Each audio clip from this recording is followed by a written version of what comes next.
Have you seen me dice bag? The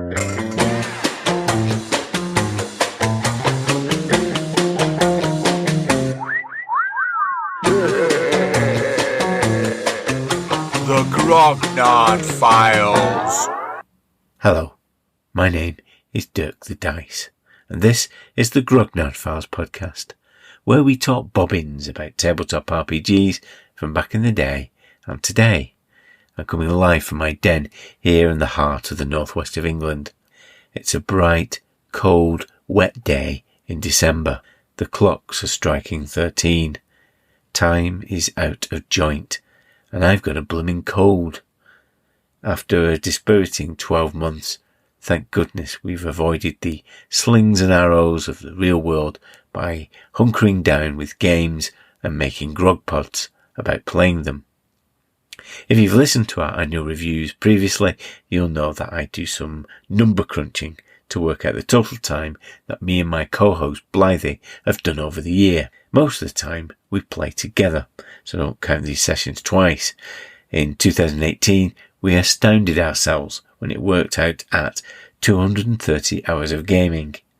This year, we've played even more sessions and 292 hours of play, mostly online over Roll20, but we've also had our games at Eddie's Shed and touring some of the UK conventions.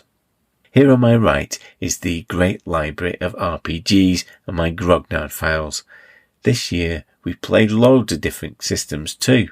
Legend of the Five Rings, Warhammer, Dragon Warriors, Knights Black Agents, Star Trek Adventures and Fate. We've experimented with old school revival games such as Black Hack, Troika, Open Quest, Mothership and Soul Blades and Cosmic Spells, as well as old favourites like D&D, Call of Cthulhu, Traveller and Stormbringer.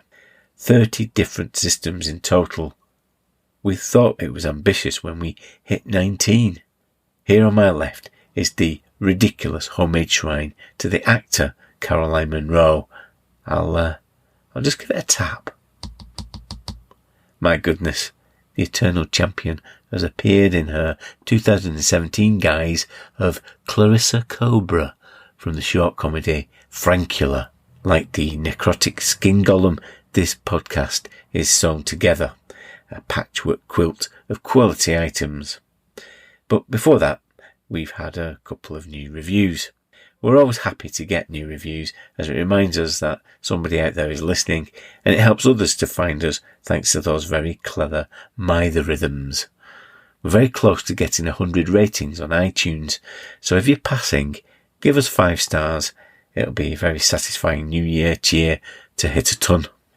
This is from some guy, I guess. Like the host of this podcast, I was well into RPGs in the early 80s, living in the northwest of England. I was a couple of years younger than these guys, but many of the people I played with were the same age as them, so the show brings back some very vivid memories, and I've played a lot of the scenarios, read a lot of the articles, and came up against a lot of the issues that they refer to. I haven't been involved in the game since the late 80s, so it's fascinating to find out what's happening to the hobby now from the perspective of people whose experience was so similar to mine. Thanks, some guy. In this episode, we have the second part of the interview with Jamie Thomson, a key figure of the White Dwarf editorial team back in the day.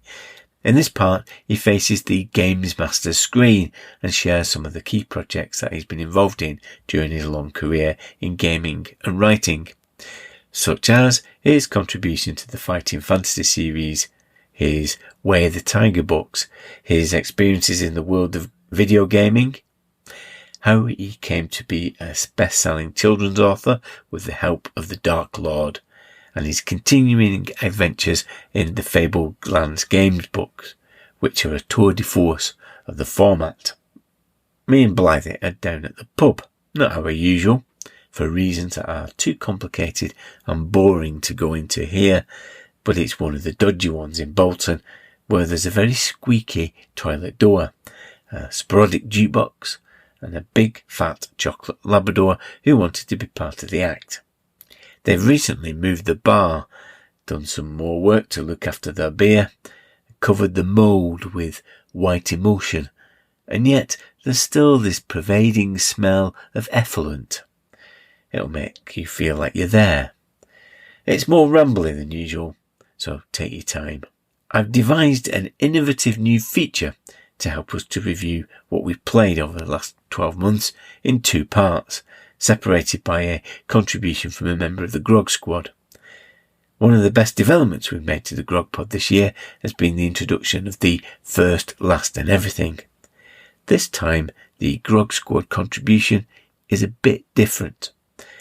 Alex Kelly contacted me with a piece for the forthcoming Grogzine titled It Starts With Dice. He'd written it for a spoken word event at Leeds Beckett University called Hobby Horses in 2008, before it went on tour with his company Third Angels. It's aimed at non-gamers trying to explain the appeal of the hobby. At the point it was written, Alex wasn't playing RPGs anymore and couldn't imagine playing them again. 2 years ago, another Grog Squad sleeper, awakened by the podcast, Roger Coe, who you might know for his stunning contribution to the Grogzine, invited Alex to start playing again. So he thought it would be good to revisit this story. It was conceived as a spoken word piece, so rather than print it, I encouraged him to record it for us. I'll be back at the end to give some more podcast recommendations and to tell you about the next Grogzine. Rumblers, let's get rumbling.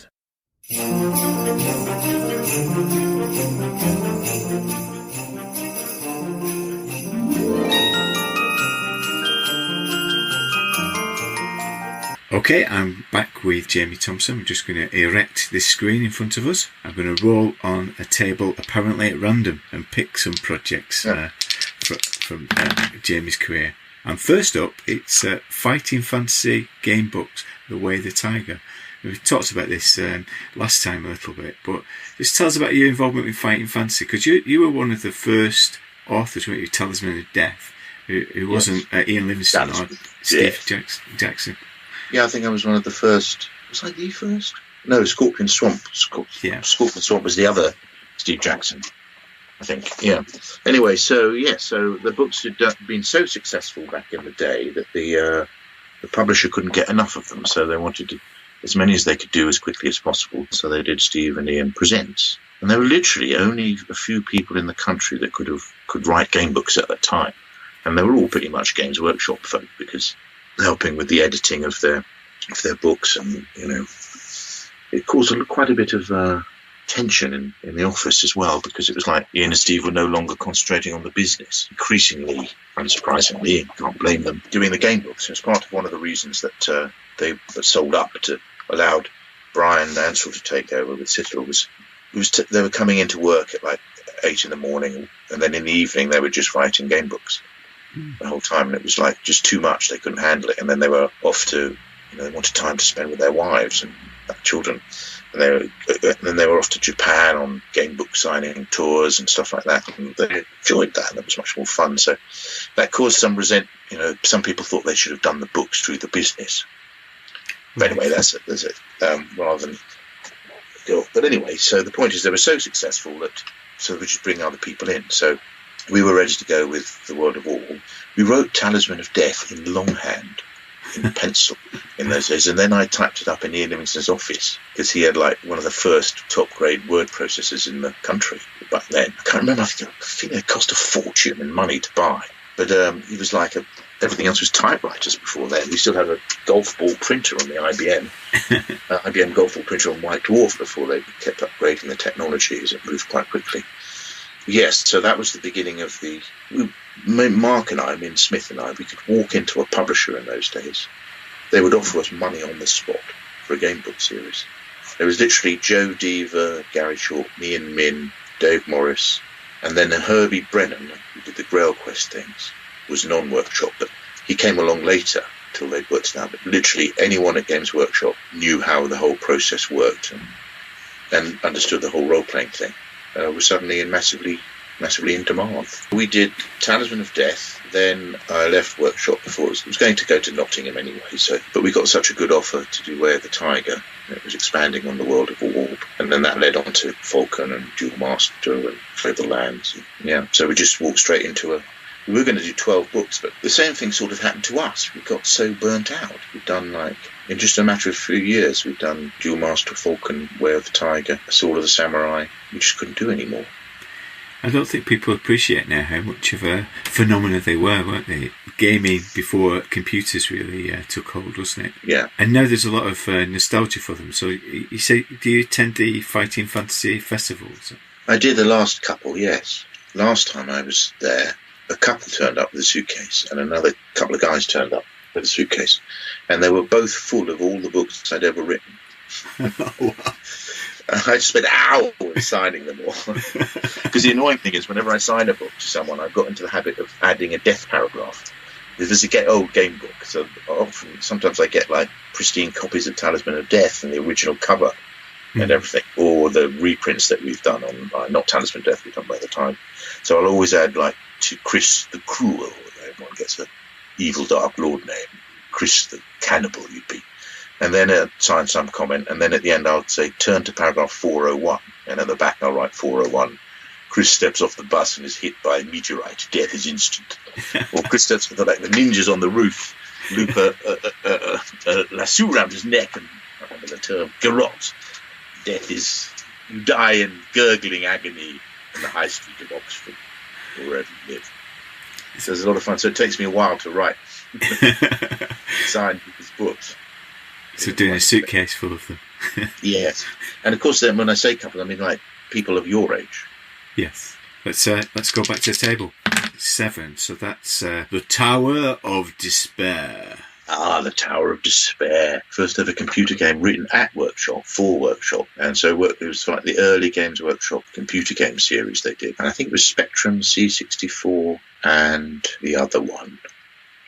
Anyway, so that was a text adventure game using a system called the Quill, which is an early innovative text adventure system. But the innovation we brought in was to use a sort of game booky picture thing. So you'd get your cassette and you'd put it in. There were 2 cassettes, and it would take forever to load on your C64. Then it was the old school text adventure, go north, search, swamp, get sword, that kind of thing. A bit more complicated than that. But we'd also did a pamphlet that went in the box full of pictures, beautiful drawn pictures by one of the White Dwarf artists, Tony Martin, I think. I can't remember his name. So it would say in the text, refer to page 42, picture of the Angel of Death. And there would be lots of clues in that picture that we'd have to work out. And so that was something new that hadn't been done. So we were trying to put graphics into it. Because, of course, at those days, you couldn't have graphics. There wasn't, you could have maybe a scrolly font, but there was no such thing as actual computer graphics until CGA came along, which was computer graphics card, something like that. And then they got to EGA and then VGA. It was like these machines were powered by stuff that we have on our watches now. That was the start of part of your career as being in computer gaming, wasn't it? And writing for that. So just tell us a little bit about that and how that came about. Well, I suppose I'd done that early computer game thing and a bit of other stuff at Workshop on computer games. And in the 90s, game books kind of dried up. We'd done Fabled Lands, which perhaps one of the most intricate and innovative game book series ever. I suppose I could say that, really. I mean, they were pretty amazing. People do copies of them now. Well, not copies, but, try and recreate them. And even so, the sales were tailing off. Computer games were taking over completely. Computer games basically killed game books until they became retro and fun again, along with board games that couldn't come back. So it was time to get into computer games. So I gave Ian Livingston a ring. He was doing a Death Trap Dungeon computer adaptation and just got a job there. And then a few years later, a sort of similar thing happened where there was closing down in terms of development of IDOS. So I took the team that they were closing down with me and set up a games company for a few years. And then the publisher that we were working with at that time in 2005, I think, 2004 or 5, went bust, owing us something like £500,000 worth of royalties. And we employed about 22 people. Without that, we couldn't go on, our wages now had to close it down. And then I sort of went back to kind of writing for computer game companies, various types, and also my own books. So, did you ever play Fable? Oh, yeah, I've played Fable, yeah. wrote a bunch of dialogue and storylines and all that for that. They had a team of writers for that. Computer games are getting to the point now where I had to write 10,000 lines of dialogue for that. I was just one of several writers. And any of these big games, you could imagine how much, you just walk down the street and people talk. It's just the random background dialogue that has to be written. And the simple stack of words everywhere on inventories and little storylines and main plots, not even counting the main plot. So computer games nowadays actually have an indescribable amounts of words that need to be written and often recorded. That's right. Okay, next up, this is a 6, and this is The Dark Lord. The Dark Lord. It was only through researching your biography that I found that you'd done these. After 30 years of basically selling goblins to kids, and actually mostly adults, well, it's sort of, I've got this strange sense of humour, and it seemed I'd created so many big bad guys and played against so many big bad guys and enjoyed so many big bad guys. So many of them kind of a bit two-dimensional. Like even Darth Vader is only years and years later that they think they should tell his backstory. If you think about the first 3 films, it's not even mentioned. You don't even have to bother to ask why. Even Sauron is just evil for the sake of being evil. You have to dig down into the Silmarillion and the appendices to find out his backstory. And it's only really in recent years that the whole concept of telling the story from the bad guy's point of view has become very fashionable. So I sort of got in there a bit early-ish and wanted to tell the story of the bad guy. And then I also realised that if I did tell the story straight, it would be like having Hitler as your hero. No one would like it. The adult things do have nowadays. There's one series, Prince of Thorns. Have you read that fantasy? No, I think, yeah. I had to give that up because the main guy is the bad guy, and he was so evil. Even I couldn't stomach it. He was such a bastard. I hated him. And it was a part of what you're supposed to do in it, but I don't know. But anyway, so I knew it had to be comedy. I started to write it, and then it was only after I'd kind of written half the book that I realised it was for kids. It just worked so well. That's not true. That's not true, because Dave and I came up with the idea, and we first played around with all sorts of ideas of how we were going to do it. And it was only when we hit on the idea of setting it into a school we realised it was going to work, and then it had to be for kids. What I meant was that I only realised it was for 9+ kids when I'd halfway through the book, because you don't really know necessarily when you're writing. Well, I would now, I suppose, but at the time it just felt right for that age group. Because the amount of fun you can have of Sauron going to a school in Sussex was just, it was such fun. And my sense of humour has been exacerbated in that area since then, but it was always in that way anyway. The comedy value of why you want to conquer the earth, what's the reason for that? You have to make up some stuff and make it funny. So that was a lot of fun, and the first one won the Roald Dahl Funny Prize in 2012. And I beat David Walliams. Wow. He tweeted, "Congratulations to Jamie Thomson. I look forward to reading his book." I, of course, had been going around saying, "Eat it, Walliams." He kind of has, done a lot of damage in one sense to professional kids authors. Now loads of comedians are jumping on the bandwagon and doing kids books, so it's much harder to sell your stuff if you're not already famous. Yes, there are a big group of them, aren't they? Yeah. Kids, there's one for Christian O'Connell, Radio Boy, and the celebrities seem to be cornering the market, the name recognition. Yeah. Then they get someone else to write them.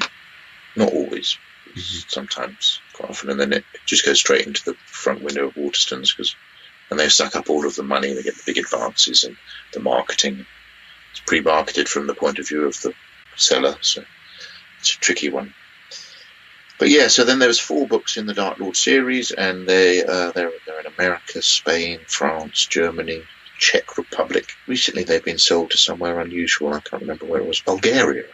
But to varying degrees of success. Sadly, the Americans really tried hard, but they couldn't get it to work in America. They did a hardback and then a different cover, and the people who published it loved it, but didn't really take off in America. And also in Spain, they put a lot of effort. They loved it, but it hasn't really worked in Spain. And it's done quite well in France and very well in Germany. And it's enormously popular in Czech Republic for some reason. And well done on getting the Roald Dahl Prize, because, of course... Victory! I didn't even have to kill anyone. Goblin head on the pillow of the judges. Didn't Talisman of Death knock Roald Dahl off the bestsellers charts when it came out? I don't know if Talisman of Death is, but certainly there was a point where the top 3 books in the country were like the first 3 fighting fantasy books. Something like that. They knocked everyone else off, yeah. Okay, final roll of the dice. Okay, and it's a 4, and we mentioned this a couple of times, but Fable Land. So just tell us about Fable Land if people are not aware of it. Well, what that is. By that point, Dave and I and Min, well, this was mostly just me and Dave, but we'd written so many linear storylines, like most game books, storylines, and we started to play computer games. We're starting to move into these open world systems where there are lots and lots of little plots, like early Might and Magics and incredibly complex wizardry. There's a bunch of those. And we were playing all these games with our CGA graphics cards and trying to scrape money together to buy a EGA graphics card. I'm reminded of 2000 or something where I bought a computer with 30 meg hard drive, 2 meg of RAM and a 16 megahertz thing with a EGA card. It cost £2,500 or something. 1990 something. So you can imagine it was incredibly expensive. And just 2 meg of RAM, it's unbelievable. Anyway, so those are the sort of a lot of text based and not very much graphics. But they were moving in that open world direction. So we were thinking, wouldn't it be cool? How can we literally do a computer game without a computer? So we had this vast, intricate Fablelands world. And for gamebook fans, well, they probably know it already, but the whole code word system, we wanted to have a thing where it felt like what you did changed the world that you were in. So the code word system meant you go to the ogre's lair and kill the ogre. Next time you go back there, the ogre's dead, but some other creature's taken over the lair, or the ghost of the ogre is waiting for you, seeking revenge. And you could also do things like kill the king of a country, and that would change the way the cities in that country treated you, or how they direct you to another paragraph. We wanted to create a huge open world too, so you could travel from one book to another. So in a way, paragraph numbers became like locations.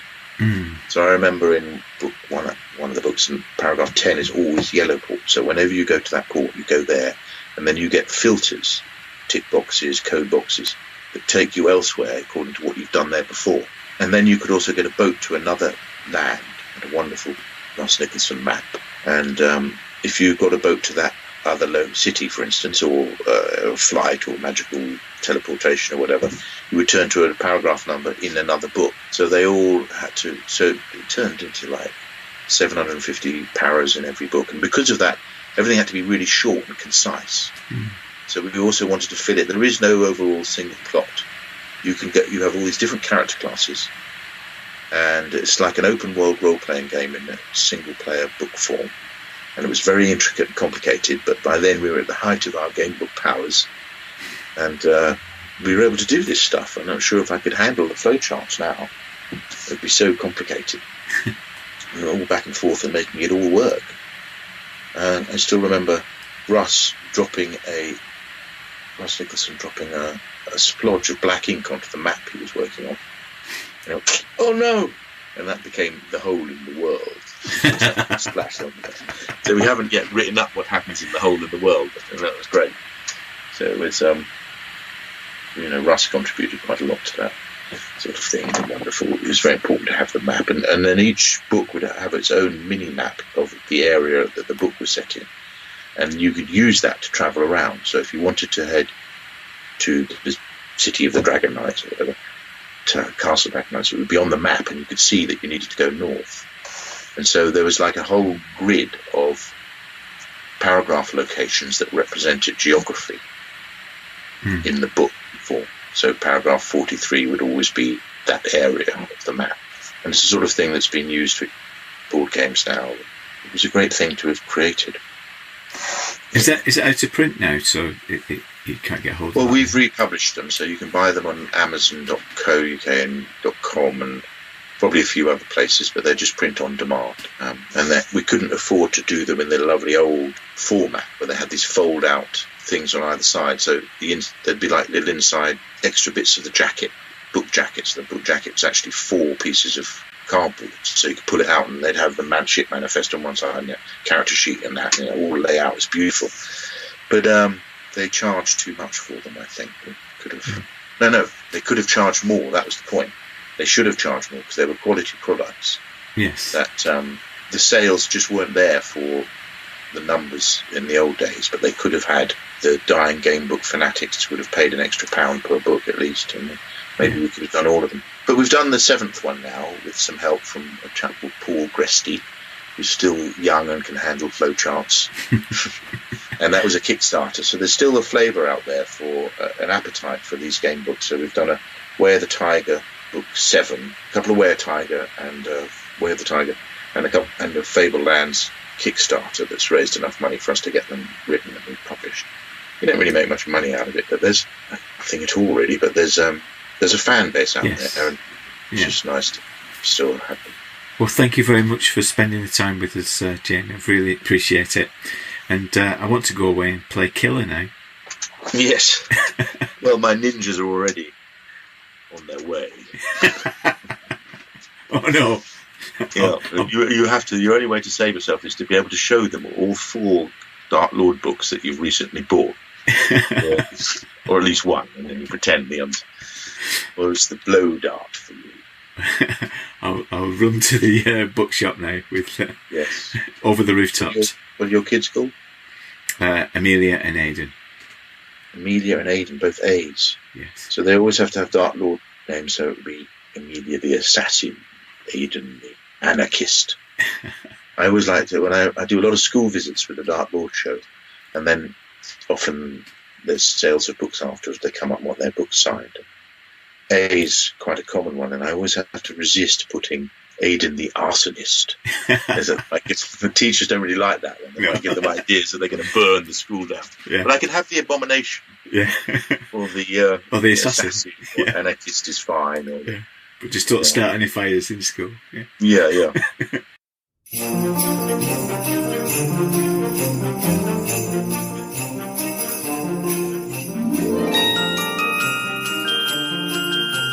Welcome to the Room of Role-Playing Rambling. We're actually in the pub for this year's Review of the Year. We've got the pub dog with us. Hello, dog.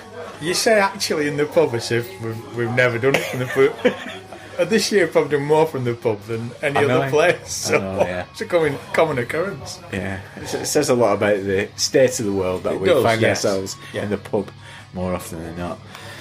Last year I think I promised that we were going to have a glitzy event. I think I promised Billy Crystal, didn't I? Or some celebrity to present or some other celebrity. Yeah. Yes.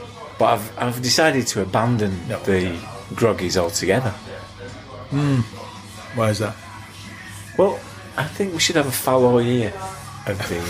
yes. Yeah. It just feels like we're facing an existential crisis. You know, the world's going to end. We shouldn't be wasting time on frivolities. Giving out awards. Giving out awards. This is not a type of awards. Giving out awards too. What about the people who don't win them? Yeah. It's an emergency. It is an emergency. Post-apocalyptic Britain. It is. Not quite, but we're on the cusp. We're on the cusp of it, yeah. So what I thought I'd do, this is a new innovation, this. It's never been done before. Never been done. This is the first time on the Grognard Files. It's a new thing, a new approach to doing things. Yeah. What I've got here is a set of random questions to promote discussion. Okay. Yeah. And we'll go through them like a storm. You know, the effects of a storm, yeah, you know. All right. I'm going to call it the Thunder Phase. Okay? Thunder Phase? Thunder Phase. We have to say it together. Oh, okay. And then read out the question. And this has never been done before? Never been done. And nothing like it? Nothing like it's been done before? Nothing. In a podcast? Never. In a gaming? No. Nothing? No. Never. Right, okay. It's new. I like good. We'll I'm see all if it for works. innovation. We'll see if it works. You're not copying it off anyone? No, I'm not. No. It's new. Okay, alright. It's new.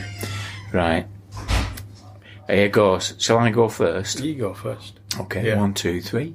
Thunder Phase. Yeah, we'll get used to it. Blunder Phase. Alright, here we go. Go on.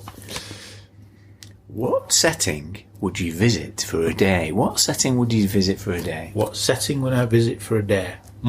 Well, most settings are quite dangerous, aren't they? Yeah. That's the thing with settings. All right, saying I'd go to, I don't know, the ninth world, but it's kind of full of monsters and crazy robots. Yeah. It's not somewhere you'd really want to go. I want to, not be at risk. I don't want to do a which is risky difficult with the role-playing setting because they are risky, aren't they?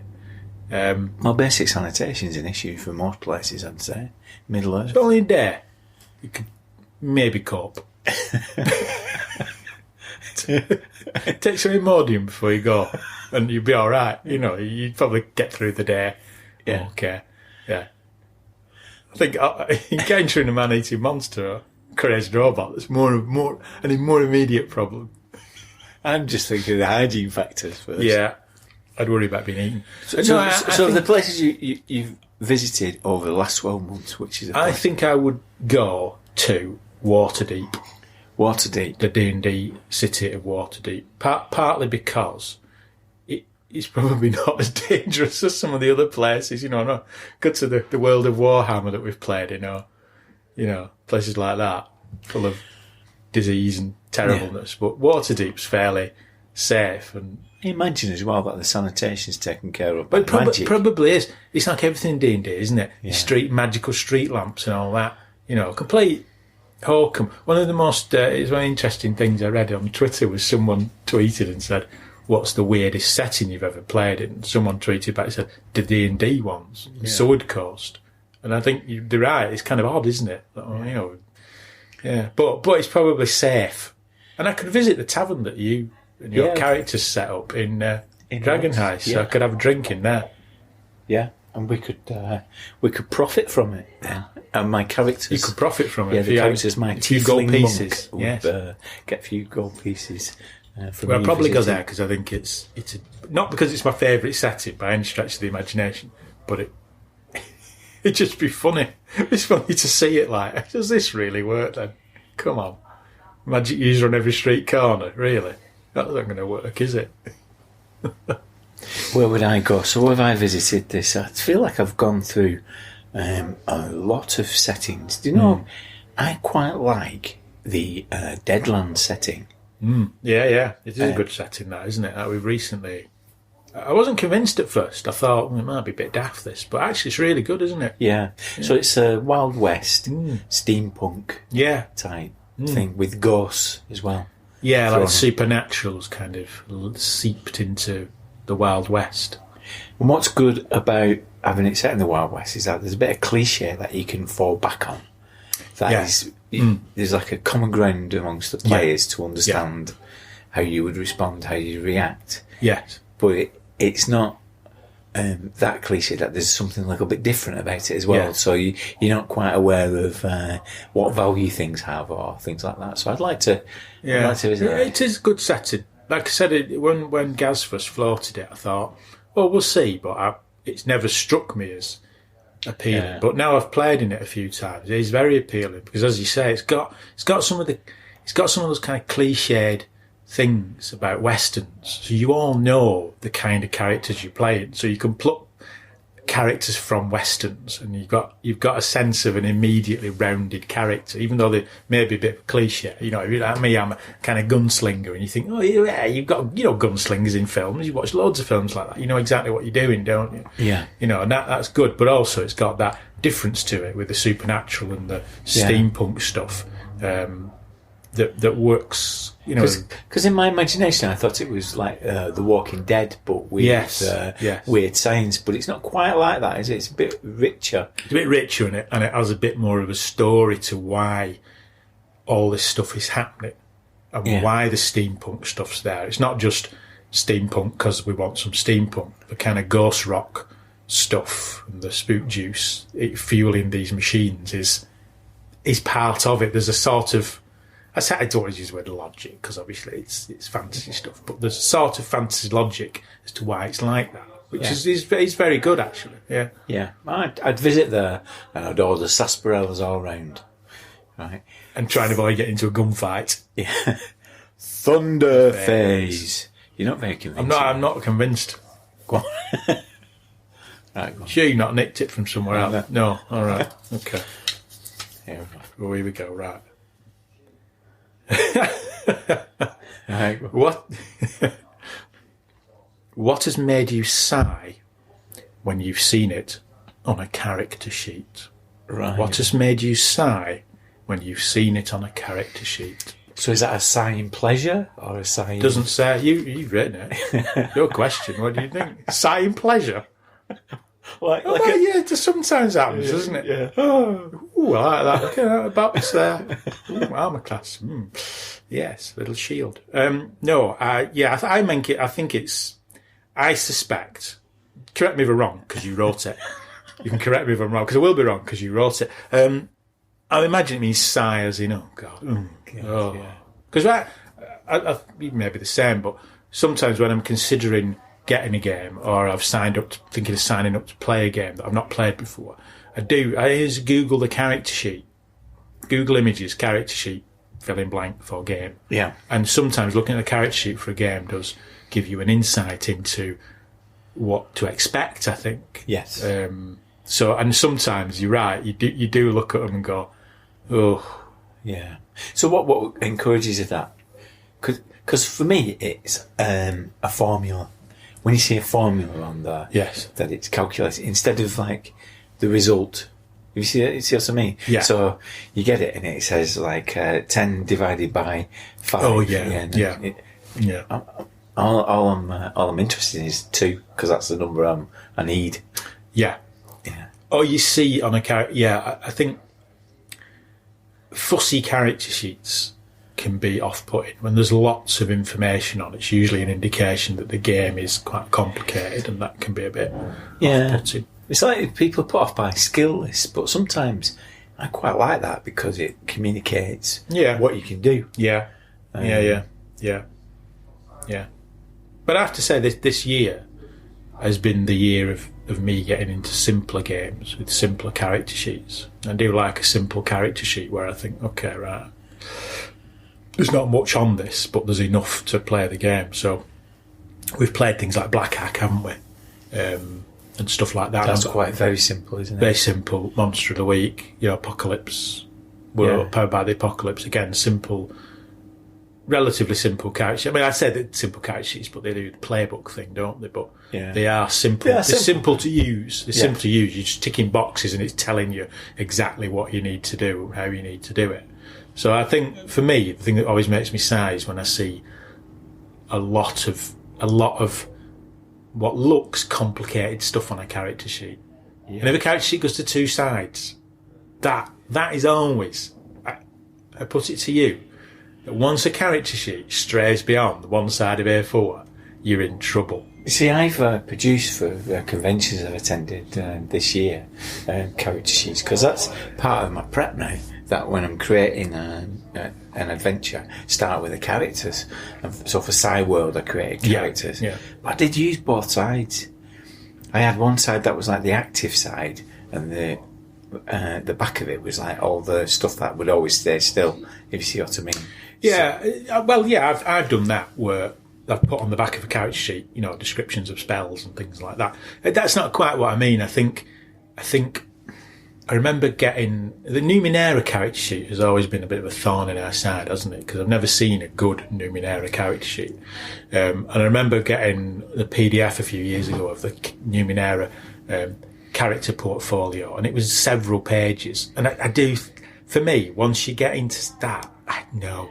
It's a bad sign. It's a bad sign. You did not play Vert with me, have you? Have you seen my Vert character sheets? I have, yeah. And I've got that down. Yeah. A lot. That's down, yeah. But I think that was focused on the game that we're going to play, so I cut out everything else. Yeah, and you can do that for like one-shots, can't you? But if in the game as it stands, I think once you're drifting onto more than one sheet, I start to worry, Yeah. So music starting, so it must be time for Thunder Phase. Right, it's my turn, isn't it? It's going well, isn't it, so far? This, right, here goes. What's the strangest thing that you've used on the tabletop this year? What's the strangest thing you've used on the tabletop? It's quite difficult for me because I don't use much stuff on the tabletop. I'm a theatre of the mind character.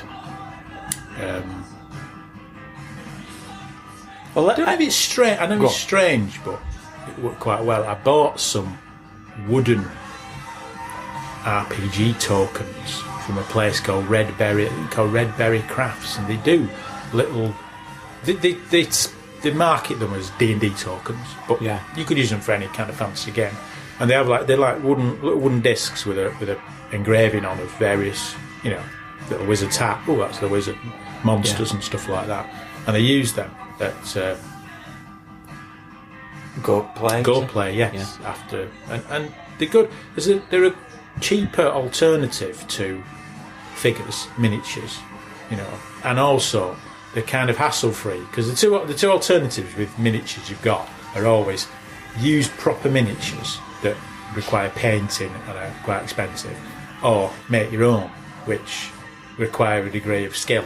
I have no skill and little money, so they were a great alternative. So they place markers then? Yeah, they're like tokens for your characters. Yeah, so they're like a size of the normal ones are like the size of a 10p piece. Yeah, a bit thicker than that, made out of wood. And the bigger ones, they go up to kind of like size of a drinks coaster kind of thing for a big monster, with a monster drawing engraved, etched on it. And they're good. They're all right. They're nice. Yeah. They're nice. They have a nice feel to them, a nice sort of look to them. But they're not expensive, and they're useful although we all use... I'm theatre of the mind, as you know, but sometimes you do need... It's good to know where everybody is. Yeah. And they're useful from that perspective. I find that with Savage Worlds again. So this time last year we were talking about how I was planning my Strontium Dog game, wasn't I? And I ran that at Convergence and at UK Games Expo. And I'm normally a theatre of mind person, but what I realised with Savage Worlds is that it does, because it's got its origins in a skirmish game, in a miniatures game, I think you do need some tokens. So I went for a big production. I went for Lego minifigs. I went full out on it. Because it's all based around a crashed spaceship, and the characters trying to approach it, and there's like a jury-rigged gun that can cause a lot of damage in the middle. You played it, haven't you? Yeah. When I played it in Convergence, you see, the thing is, as soon as you start that process of using figures, the substitute situation comes in, doesn't it? Of course it does, yeah. So imagine this great valley. I'd say it was like the Grand Canyon. But I had to represent like the buttes, the monuments. Yeah. And so I ended up using bottles of hobgoblin.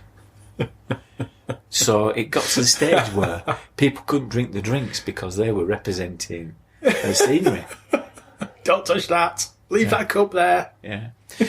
And to show how inexperienced I was at these kind of tabletop skirmish games, I forgot to bring anything to measure, like the range. The whole idea was, you the whole point is the range and the advantages and disadvantages of range, but I didn't have anything to measure it with, so I ended up using my iPhone to measure the distance. And so I said, that's 5 iPhone range. So it was like the length, just measuring it across. And I was getting all kinds of tips, like bring some dowel with it marked off and things like that. You know what tip I give you? Don't bother. Don't bother. Don't bother. That's my tip too. I do think I must admit that is the problem, isn't it? It's never satisfactory. It's never quite satisfactory, is it? That's one of the problems with any of that. I do think theatre of the mind is always the way to go. Yeah, I really enjoyed doing the Strontium Dog game, and as we said about Savage Worlds and Deadlands and Savage Worlds with that kind of Western feel. It really works. It does work. It's better, isn't it, I think? Yeah, the cards work better because it's a Western. I've been playing cards is somehow fitting, isn't it? Yeah. Played a lot of Savage Worlds. And I'm not 100% convinced by it, but I like it in certain situations. I think it handles certain things really well. Yeah. I'm still trying to get my head around the subtraction, then division to work out the the raises. Well, I think the raises and the new one, the new Savage Worlds cuts down the raises a bit, doesn't it? On damage and things. Yeah, but you're still working out. You're still subtracting from 4 or whatever the target number is. And if you've got an exploding dice, you're then dividing that by 4. It's like wounds as well. We are it's fair to say we are hit point guys. Yeah. We are hit point kind of guys, aren't we? That is what we like. They don't have to be called hit points, but the equivalent of hit points, a number. And the more of that number I lose, the more trouble I'm in. Whereas, like you say, when you've got to remember, particularly with, and it's not just true of Savage Worlds, is it? I've played quite a bit of Fate, and Fate has the same issue that when you start giving people wounds, or you give them consequences in Fate that are effectively like injuries, you have to remember, as a games master, that they've got them. Yeah. They have to remember. Yeah. And you've got to remember, whereas the hit point, that number going down from 10 to 7 to 3, well, oh Lord, I'm in trouble. It's kind of obvious to everybody what's going on. And particularly if you end up with 5 or 6 players, it can be tricky to manage. Yeah. Hang on, who's wounded now? Who's shaken? Who's wounded? Yeah. And same with Fate. Who's got a consequence? No, hang on. I've that consequence, that injury, whatever it is, I've got to think of something, has been triggered for free once. To trigger it again, I've got to use a Fate point as a games master. But I've also got to remember that you've got it. And, it can be hard work. Yeah. It can be very, very hard work. Thunder Phase. Sorry, missed it there. It's your go on. It's my go. Get off. Oh, no, see. Go for that one.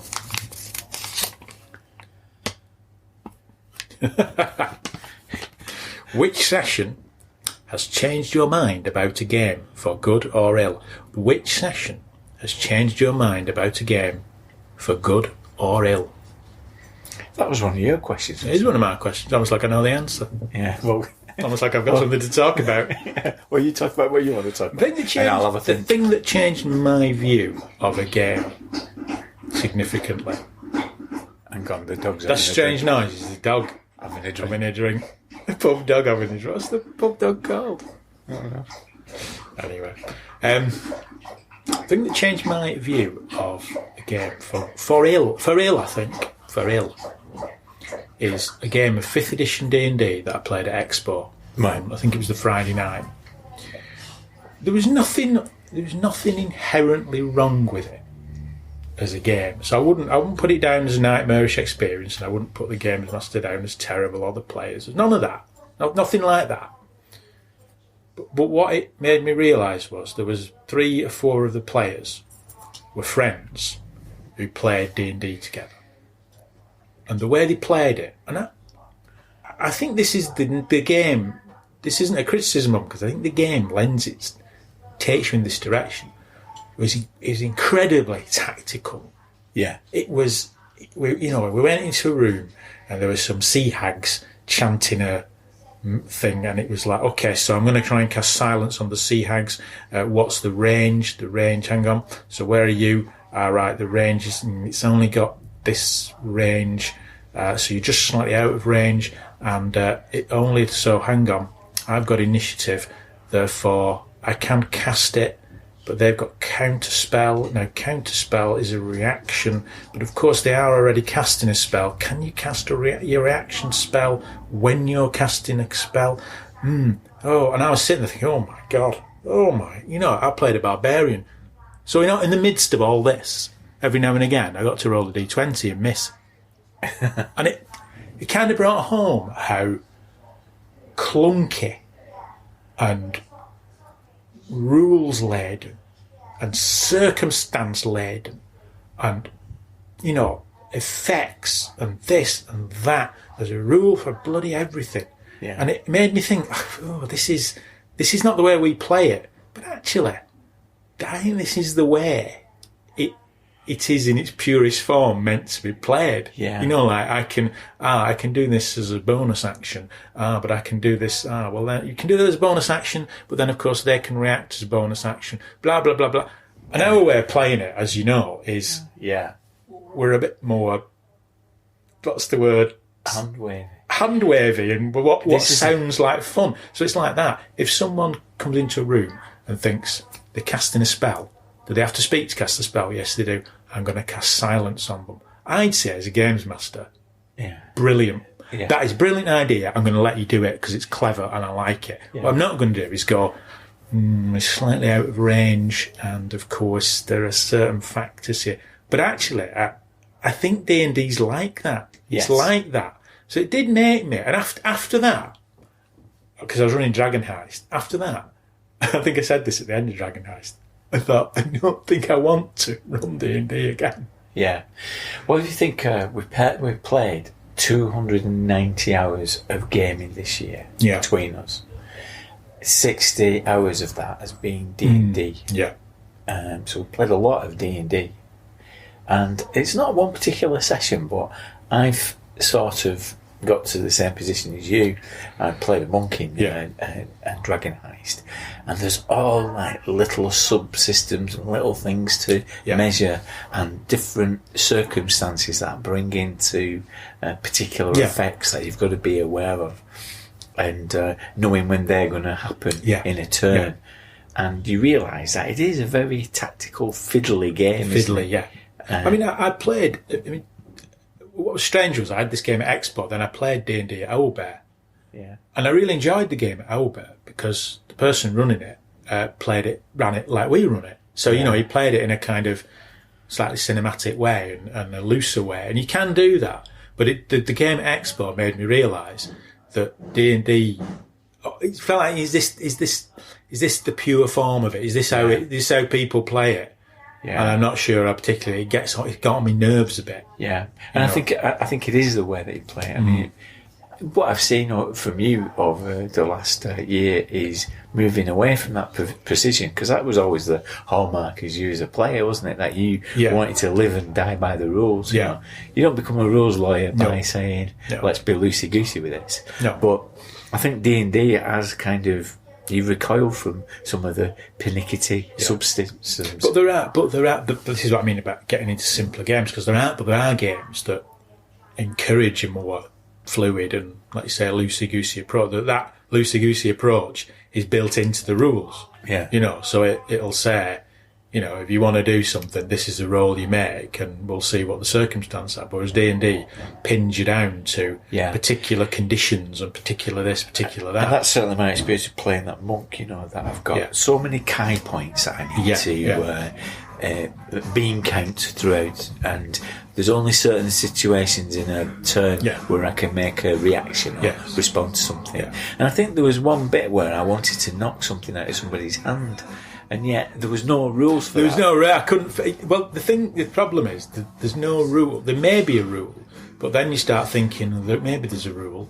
There either isn't a rule, in which case all these rules, you're wasting your time because you made all these rules up. You haven't got one for this.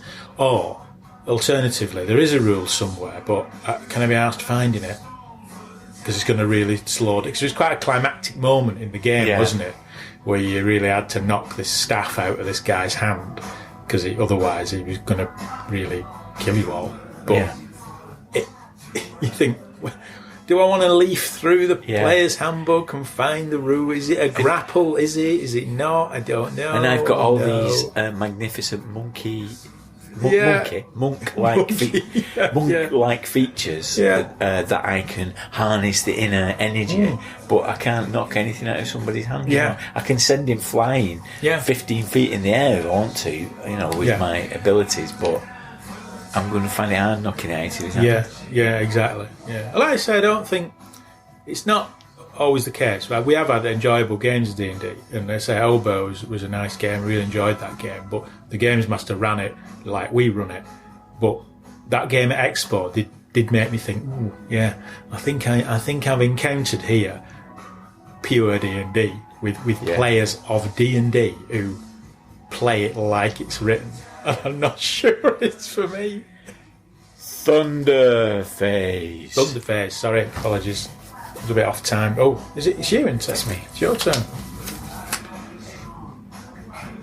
What has been your favourite Grog Pod assignment? What's been your great favourite? Because it's work for you, this, isn't it? It's work, yes. Of course. It's not. What's been yours? Well, it's something I didn't do back in the day, as you know.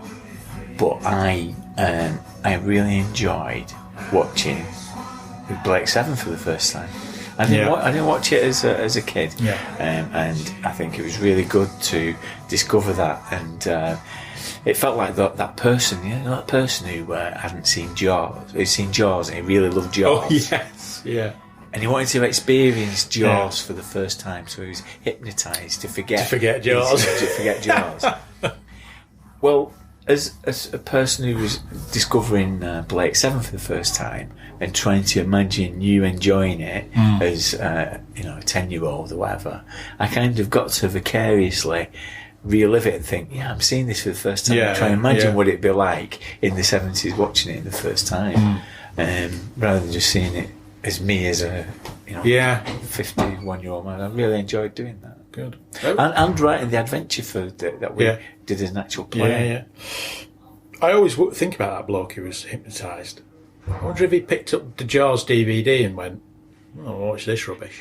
Never watched it again. He forgot it to the point, but he's changed his mind about it. Yeah. There you go. I watched Close Encounters. I watched this, guys. It's just, this is feel bad. I fancy this. What about a big fish? No, never watched it again. For me, I don't know. I sort of think. Well, why are you having to think? I think the one I enjoyed the most probably was the one we did on Fate. Oh, right, yeah. Because people say Fate is a slippery system, but I think doing that podcast made me kind of get to grips with it, kind of forced me to get to grips with Fate and how it works. And since then I've run more Fate and enjoyed it. Yeah, because you've done Actum Cthulhu as well. Actum Cthulhu, done a bit of that. And also that ties into Robin Sherwood. Yeah. It was nice to re-watch and talk about Robin Sherwood. Yeah. Because it was I do have such a nostalgic feel for it. And I do for Blake 7, but I still watch a lot of Blake. I still watch it. Yeah. So in a way, it's weirdly not that nostalgic. Whereas Robin Sherwood I hadn't watched for a long, long, long time. And it was good to watch it and feel... You realise how important it was. Yeah. And how atmospheric it is as a TV show. And still is, The Grog Squad voted on which was their favourite episode of the year. Yeah. And pipping Ken St Andre to the post was the Robin of Sherwood episode. Sensible people. And I think it's because we forget that for us in the UK there was a collective sense that was an integral part of the role-playing experience. Yeah. I think, as we said in that podcast at the time, if you were into role-playing, you were watching that. Thunder Phase. Oh, me. Right. Yeah, last one for this bit. And then last one before we'll have another get another pint. Yeah. Oh, right. Under what circumstances would you watch an actual play? Under what circumstances would you watch an actual play? Would you like to ask me that? Yeah. Tied to a chair with a gun to my head. And those things from Clockwork Orange holding my eyelids open. You don't like actual plays? I don't like them, no. The only actual plays I like are the ones I'm involved in, because I'm actually playing. Yeah. Yeah, no, I don't like them. Well, we took the editorial decision, didn't we, that we're not going to include any actual plays. I just felt slightly hypocritical doing them, because I don't really like them. Yeah. I think I've said this before. I find them... They're good. I had the Delia Smith principle when it comes to actual plays. Delia Smith comes on TV, and she says, I'm going to show you how to make an omelette, or whatever. And she shows you how to make an omelette, doesn't she? Yeah. That's fine. It's educational. For me, I don't like it when actual players drift into the MasterChef kind of territory of, why the hell am I watching people? Let's say MasterChef. Why am I watching people making food that I won't make, that I can't eat, and then watching them two fellas go, oh, that's lovely, that, isn't it? Yeah. Well, I don't know, do I? Same with actual players. Why am I bothering? Yeah. I'd rather play.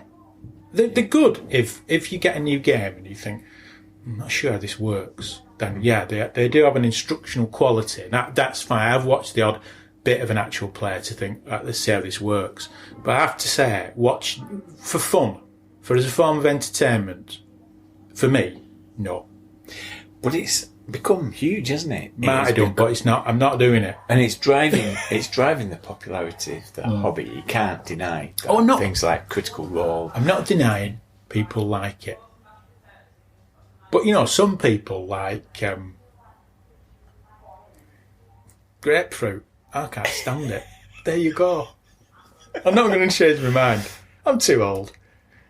Well, I've been involved in a couple of actual plays with How We Roll podcast and with Red Moon Role Playing, who actually won the Any Award, didn't they, this year? And it was an experience that, to me, it's not like playing role-playing games. No. Very quickly, it's almost like being part of an event. Yes. That's happening around you. Yeah.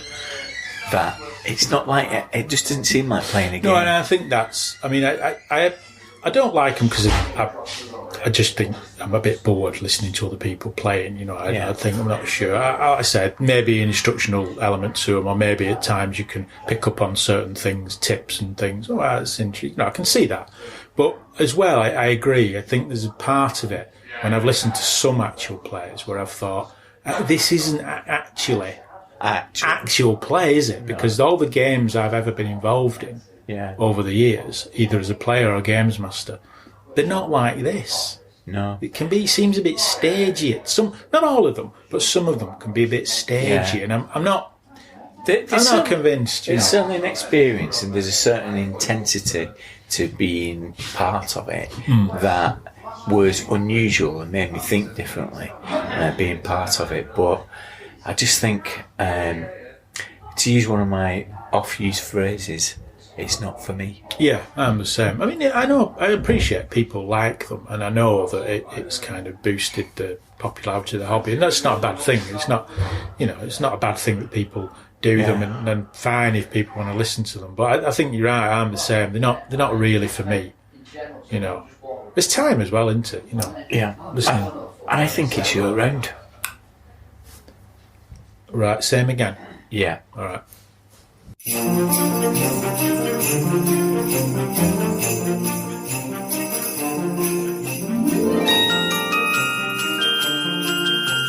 It starts with the dice. A handful of brightly coloured polyhedral dice on Sue and Steve's mantelpiece. Why do I specify polyhedral dice? Well, I'm not talking D6 here. Okay, hang on. D6 is how gamers... Right, sorry. D6 is how role-playing gamers refer to six-sided dice. The dice that non-gamers refer to simply as dice. A cube, a six-sided die. And I do mean die. What a lot of people don't realise is that die is the singular and dice is the plural, like mouse and mice.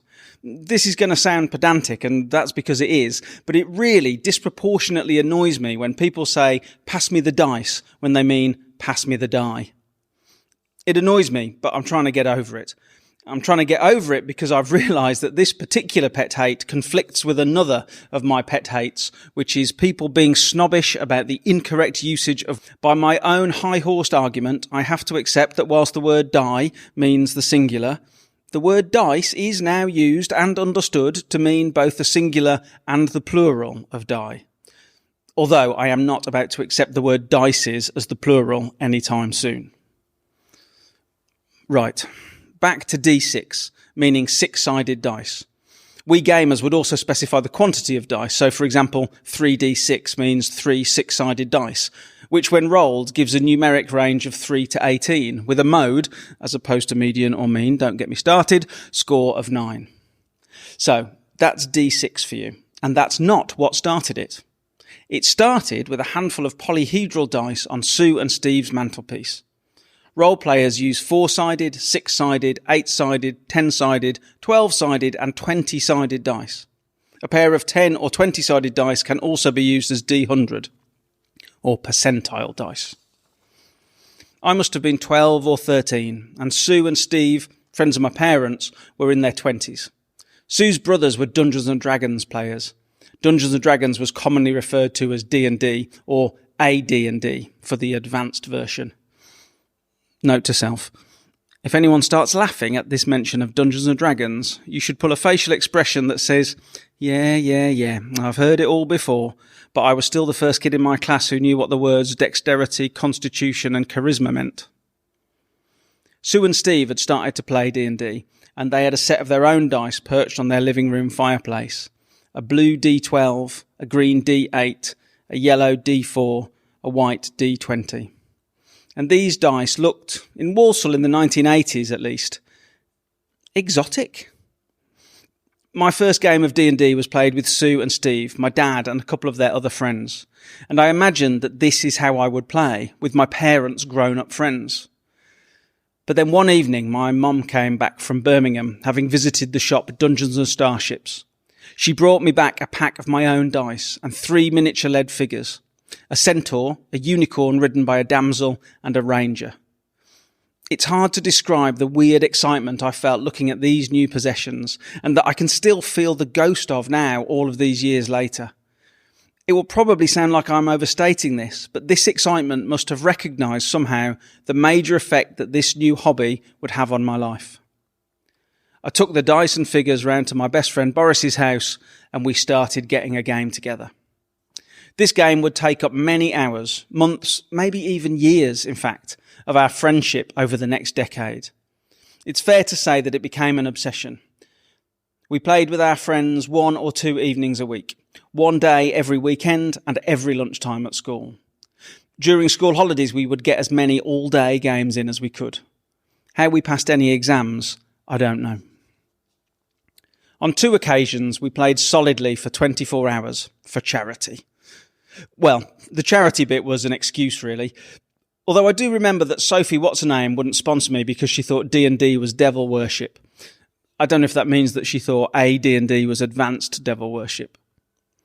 We played for 24 hours to take something that we did together seriously. We did it to look at each other blearily over coffee at 6 a.m, grinning and unshaven. Halfway. We did it, perhaps, to take ourselves and our friendship seriously. To be a gang.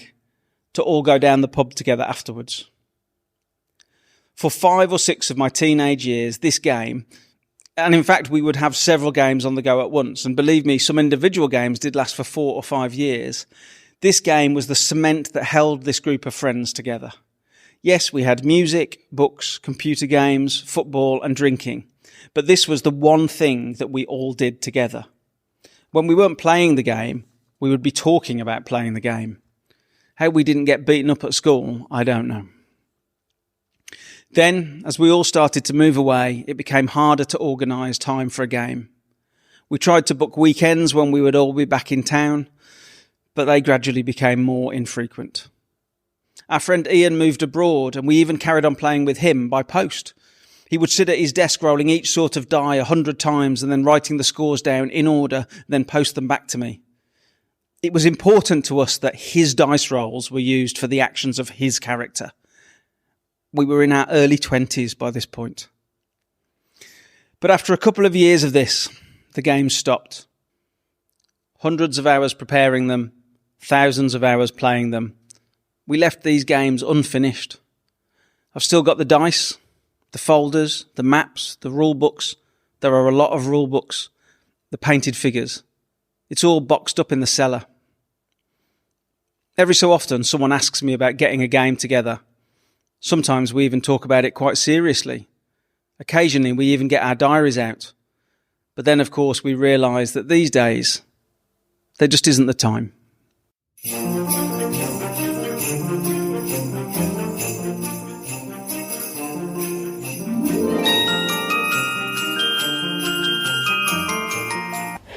Okay, welcome back. The pub dog's gone, hasn't it? It's gone. The 2 pub dogs. Yorkshire Terrier and the big one. The big one, the big chocolate Labrador. The chocolate Labrador and Yorkshire Terrier. Is it my turn? I think it is. You want to say the thing? Say you're better than me. You say it. Thunder phase. It only works if we both say it together. Oh, go on, then. Do it again. Thunder phase. Phase. Echo. Phase. Right, let's have a look. What's the most convoluted resolution mechanic you have used? What is the most convoluted resolution mechanic you have used? Oh, that's a tough one, isn't it? Mine, I have an interesting story about this. Because when I bought probably my favourite game of the year that I bought this year There's this 2, Monster of the Week has been really good. And we might come on to that later. But the other one is Troika. Oh, yeah. It's a really good, entertaining role-playing game for a variety of reasons. But it has a very odd initiative system. Yes. And when I read the initiative system, I was slightly disheartened because I thought, you do? I like this up to now. What you do, each character has an initiative score. So players have 2, monsters might have 1, 3, 4, 5, whatever. And you're supposed to put tokens for each player given. So if you're initiative of 2, you get 2 tokens, a particular colour, they go in a bag. And it already sounds convoluted, doesn't it? Yeah. Monster's got for initiative 4, it's got 4 tokens, different colour, put them in a bag. So everything goes in a bag, and you've got an end of turn token as well. And when that comes out, all the tokens go back in. And as combat progresses, you draw tokens out of the bag. So when your colour token comes out, it's your go. So it might be yours, someone else's, the monster again, then you again. And when the end of round token comes out, all the tokens go back in the bag. So you might not get a go, or you might get 2 goes in succession, or whatever. And I remember thinking, God, why have you done that? That just sounds such a convoluted system. Sounds like chucking your car keys in the middle of it. It did a bit, yeah. But in play, it's fantastic because I've not experienced this. I've not played Troika. It's very slick because you don't have to worry about, okay, I'll roll initiative. Okay, what have you got? You've got a 9. All right, you got 14. This monster's got a 6. There's some anticipation as well. When's it might go? Exactly, it makes it more exciting because it's tense. Yeah. Because you're thinking, I went and played it with Neil. Neil was playing it. I look on Neil's face when he's like, "When's my token going to come out?" But you don't know the monster. No. The monster's got 4 tokens. It might be a monster attacks 4 times. So right, it's kind of exciting, but also it's good because it's a fight back system. So when you're attacked, you fight back. So it's not like you're not doing anything. Right. Okay. So, yeah. But when I read it, I thought, this is convoluted. I can't see this working. But when I played it, I would say it's the best initiative system ever in any game. Because you just throw everything in a bag, and draw them out. Draw them out one at a time. Your go, monster, your go, monster. There's none of it. Because I hate that thing of rolling dice for initiative. It can be such a clunky thing, can't it? In combat, it's like, right, we're going to have a fight. Can you all roll initiative? Yeah. Can I write down initiative? Even with RuneQuest for strike rank, it can be a bit, what's your strike rank? Okay, let me write all these down in order as a games master. I'll write them all down in order. You don't have to do that. I suppose you've got everybody's attention as well. Is it going to be your turn? It's not like you've had your go. You don't know. Yeah. And it really, really good. It's not quite answered the question because but it seems convoluted. But in play, it's just such an easy system of initiative. Really, really easy system. Do you know I've had years and years of playing basic role playing and percentage-based system. I'm going to make an admission now that I find the new Warhammer thing convoluted and difficult to get my head round. Although I've played it several times online, I've kind of I'm still not quite sure how you resolve things. The thing of it's like that combination of your number of successes. Yeah, number of successes. Your success is better than this success, or your fail isn't as bad as their fail. Therefore, you've succeeded. Yes, and that kind of thing, and also combinations like the advantage, tracking advantage. So where you tracking your is it called advantage? It's like a momentum. Yeah, you get you get advantage, don't you? But then of course your advantage can be broken by being defeated. So if you're have successful, you get an advantage on the next round, I think, and then but then if you defeated, the advantage goes. And it suggests in the rules you use tokens, but because we play online, it can be it can be a bit messy. It can be a bit messy. Yeah, I know what you mean. Yeah, I think it's an attempt to bit like Pulp Cthulhu or Call of Cthulhu 7th, isn't it? Same rules basically. I think it's an attempt to make something happen each round. So there's no rounds where people miss. It's no like this, you've missed, they've missed, everyone's missed. What was the point of that? Kind of tries to make something happen. But I agree with you. The danger with trying to make something happen is it gets complicated. It gets really complicated. Yeah. I still need to get my head around it. I don't know if I feel confident enough to run a game of Warhammer. Yeah. Well, I always think it's that the thing with games. One thing I'm sort of slightly wary of is transactional stuff in a game.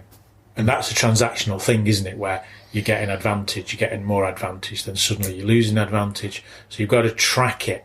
You're being given advantage. You're being given another advantage. Now you've lost advantage. Always difficult. Fate has the same problem with fate points. Anything where people are being given something and then it's taken away and they have to track it through combat can be difficult. You know, it's all right tracking power points or spell slots or hit points because they're just depleting, aren't they, during the combat. But where you're getting something and then losing something does become difficult, particularly the more players you've got as well. It become quite difficult to manage. Thunder Phase. It's getting better. It's getting better. They never catch on. What programme, movie, book have you seen and thought, I'll have a bit of that? Okay. See, part of the problem this year, because we've played so many games, I've seen... Not time to watch the telly. I know, I'm not I'll read watching anything. it. I just read games. I don't read fancy. Once you've dedicated your life to gaming... there's no time for anything else. Yeah. Let me think. One thing that caught my attention is a Netflix series called Travellers. I don't know that one. Which is kind of okay. And it's one where it's science fiction and something terrible's happened in the future. I mean, a cataclysmic event, which we won't go into. But the future, they've got the technology to send people back. A bit like Terminator, but unlike Terminator, people's consciousnesses are sent back to inhabit the minds and bodies of people who would have died. So on the point of death, that person is possessed by the consciousness of the person from the future. There's no going back. They can't go back. And they have to then live undercover as that person. So they've got the sort of problems of family and, they might be married, they might have kids, So there's one character who is a 17-year-old, but he's a very, very old man. And, of course, he's got parents and that kind of thing in high school to deal with. But their mission then is to alter things, the classic thing of, so in some ways very cliched, do things now that will save the future. But the interesting thing about it is the kind of domesticity of it, that you've got to live as this regular person. So you find, I've got a wife and she thinks I'm the same, but I'm not, that he's dead. The guy's dead. Right. That kind of thing. Yeah. So it's a bit like Quantum Leap. Yeah, a bit, meets a bit the Terminator. Like, a bit Quantum Leap meets the Terminator, yes. But on a permanent, but they're not leaping around like Quantum Leap. They are forever stuck. They are forever that person. There's no going back. And it's good from a role-playing perspective because it's kind of science fiction, but it does have some kind of interesting interpersonal twists to it. And the idea that they have certain protocols, and one of them is, you're not allowed to blow your cover. You cannot let people know what's going on. It's a good high concept for a one-shot, certainly. Yeah, that kind of thing. Or even a campaign, because I suppose the campaign, the idea is, you'd have to prolong your kind of existence, as another person. So that's kind of quite a nice idea. Yeah. So how would you do that mechanically? What system would you use? I suppose you'd go for something generic, wouldn't you? I suppose. Cypher System might work, or Savage Worlds, something like that. Cypher System's a bit more sci-fi, isn't it? Cypher System as well, because it deals with that sort of with the strange, doesn't it? Yes, it feels like it would fit that. Yeah, if you were doing that. Yeah. But I quite like the idea that although it's adventure, in some senses adventure, but it's that adventure with dilemmas, as in you can't just go around shooting people. You're not supposed to kill anyone who's not supposed to die. You're not supposed to, you have to adhere to certain protocols and yet achieve certain missions. It was an interesting role-playing thing as well. That's quite a good TV show. Yeah, I'll have to check that out. I've not seen it. I suppose a couple of things that stood out for me in terms of stealing stuff for role-playing. I really like Kingdom, which is the Korean kind of period drama with zombies, isn't it? It's saying it's really well done. There's a lot of great tension, great scenes of sieges, and it deals with those kind of things. Really. It's nice as well, I think, Kingdom, because the logic behind the zombie outbreak, there's a logic to it, isn't there? Which we won't go into for people who watch it. But it's not just, oh my God, the world's been overrun by zombies. There's some. It's traced back to an origin, which makes, again, it doesn't make sense because it's made up, but it does make sense in a fantasy way. In a fantasy way, it's a logical, this is where it all comes from. Whereas things like The Walking Dead are always a bit like... Something a bit Vancian as well, I think, about the nature of that.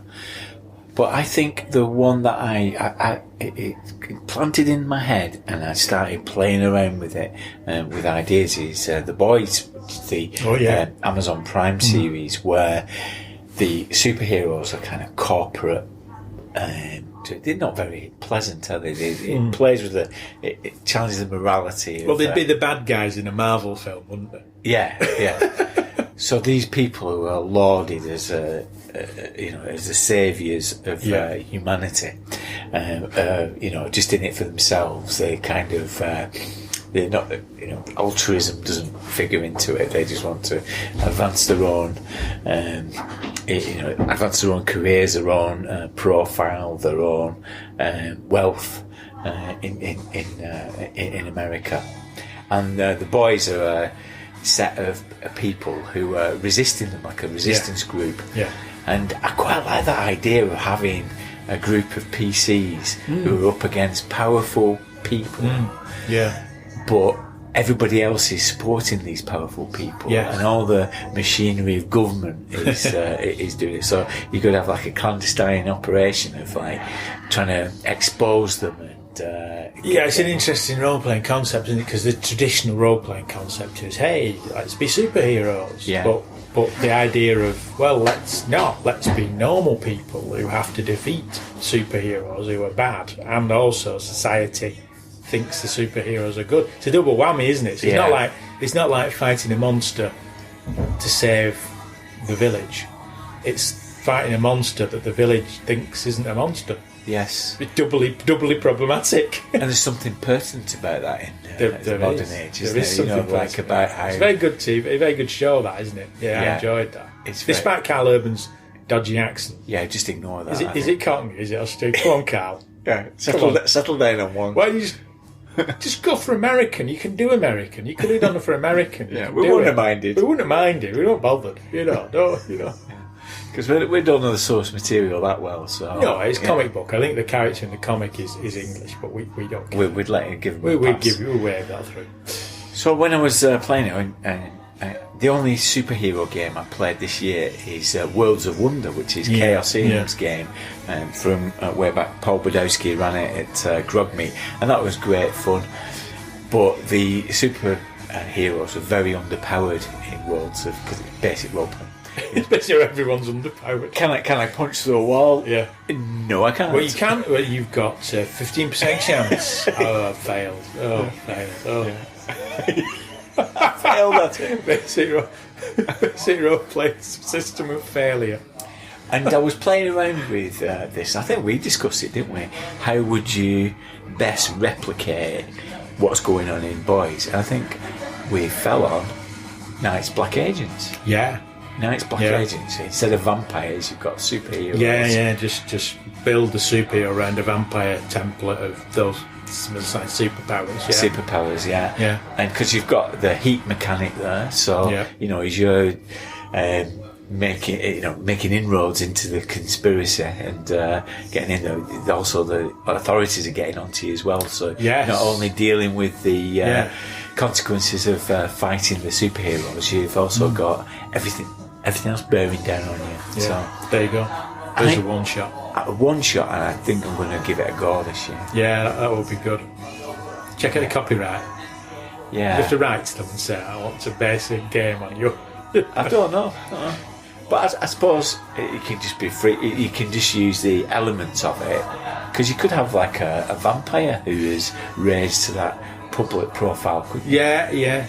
They think he's a superhero, but really he's a vampire. They don't know he's a vampire. Yeah, that's true. You could change it enough. Yes. You know. Okay. Thunderface. Is it you or me? It's you, I think. Is it me? I think, yeah. I think it is. Oh, right, here we go. What gaming resolution are you making in 2020? Ooh. After you. It's a gaming resolution. Or resolutions. Resolutions. I don't normally make them, but I have got a few gaming ones. I think maybe gaming ones I might be able to keep them. Well, every year in these podcasts I've kind of pledged to lose weight. And I've got a gaming one. It was a gaming one. Gaming one's put on more weight. Sitting there on your ass playing games and eating biscuits. That's the game. That's the gamer's way. Yeah, Just get bigger. Eating hobnobs. Less hair, beard, bigger. That's what you're aiming for. You know. I've not been successful. But there is a group of the Grog Squad who are trying to lose weight together. Really? In time for the next Grog Oh, meet. right, okay. I kind of sitting on the periphery, pretending I'm not there, lurking. You're lurking. Yeah. You're lurking. But I need to go on a Brixton this year and lose some terry. Yeah, cutting your arm in slang. Yeah. Not just Brooklyn, cutting your arm in slang. Yeah. There you go. A Brixton riot to lose some terry weight. There you go. Right. Wait, is that it? No. Come on. My gaming resolution. My gaming resolution this year, and I've pledged this on the Smart Party podcast as well. Oh, right, okay. Is that each month... Oh, what? Sorry, what? You've been on theirs first? What? Each month this year, I've got a post-apocalyptic feel about 2020. I don't know why. Why is that? I can't think why. Yeah. And what I'm going to do is I'm going to run a different post-apocalyptic game each month as a one-shot. Yeah. To explore, because there's so many of them, you don't realise how many as a trope. Yeah, there's a lot, isn't there? Yeah, because there's ones that come to mind straight away, like Gamma World, which I'm running in January. Yeah. I think of Aftermath. Yeah. I need to do my applied mathematics degree. Yes, before you do. Bring your calculator. There's a character sheet to make you sigh. Oh, God. 30 hit locations. Yeah. And there's Twilight 2000. Again, that's very militaristic, isn't it? Approach. Yeah. But there are others, because Fate World of The Day After Ragnarok, which is by Ken Hite. There's different types of apocalypse, isn't there? Yeah. He could learn a lot from our podcast, I think, Ken Hite. Do you think so? Yeah. Do you think they'd nick the Thunderface thing? I don't think well. Don't nick that, would no. Go on, what about you? Mine are... This year I've bought more games than I've ever bought. More games than I've ever bought. Even back in the day? Yeah, even back in the day. I didn't do any money then, did I? But I think one of my resolutions next year is not to buy any more games next year. Because I've kind of outstripped the number I've got with the number I can run. You know the rule, if you've got it, you've got to play it. You've got to play it. And I've realised as well this year that there is a lot of fun and pleasure to be had in reading a game, even if you don't play it. There is some fun in that. Yeah. But I do think I need to... it's not that I won't buy gaming stuff, so I'm not going to... I might supplements for games and adventures for games and all that. And obviously, buy some more dice every now and again, because you need them, don't you? But not any more systems. Yeah. You know. I mean, I've got till Christmas, haven't I? So I might sneak one in. But once January comes, no more systems. And also, I think the other resolution is to maybe pick 3 or 4 systems to run next year and stick to those. because I've got a few games that I'm keen to run. Keen to run a bit more Monster of the Week because I really enjoyed running that. A bit more Troika because I like that, and a few other games that, again, simpler games, simpler systems. Try some of those out that I've bought. So it's that, I think. Don't buy any more. And we're going in opposite directions, aren't we? So you're going for the simpler stuff. I'm going for Aftermath. Well, you're going for Aftermath. It only is a one shot. You don't want to play that forever. I'm interested to say that. It will be good to play Aftermath because it's one of those games we never played it. And it's always sat there, hasn't it? As one of those games from back in the day. Yeah. And we've never played it. So it will be interesting to play it. But I imagine we might just play it at once. A couple more. Okay. Thunder Phase was my going to. Okay. Have you had points in a game where you thought, stop, I want to go back and redo a scene or start from a different point? The reason I put you mean as games master or as a player? As a player, either.